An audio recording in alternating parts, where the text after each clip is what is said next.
আরে এটা কি টেকলো? দেখ তুই। আরে এটা কি? কি এটা? ওই বাবারে, কিরকম শক্ত লাগতেছে। আরে এটা কি? কোনো দামি জিনিস হবে মনে হয়, শক্ত শক্ত লাগতেছে এই যে। আরে এটা কি হতে পারে?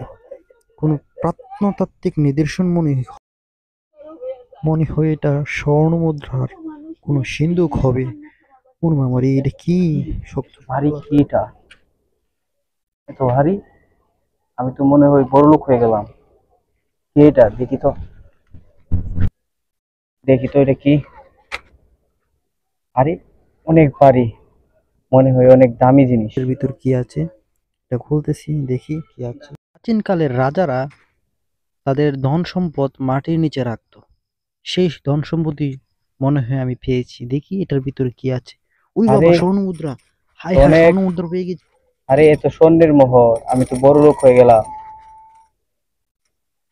বাহ! স্বর্ণ মুদ্রাগুলো তো ডালিয়ে তো এবার দেখি কতগুলো স্বর্ণ মুদ্রা পেয়েছি। ও মাই গড, ভেরি নাইস! এত স্বর্ণ মুদ্রা! হাই আমি তো হাই! বড় লোক হয়ে গেলাম। ওয়াও! যাই হোক, আমার কপালে এগুলা ছিল। তো খোঁজাখুঁজির পরে আমি অনেক আরে এ স্বর্ণ তো মুদ্রা অনেক পেয়েছি। টাকা। আমি তো দুই তিনটা বাড়ি বানাইতে পারবো। বাহ! স্বর্ণের মোহর অনেক দিন আগের, সাথে রূপোর কইনও আছে।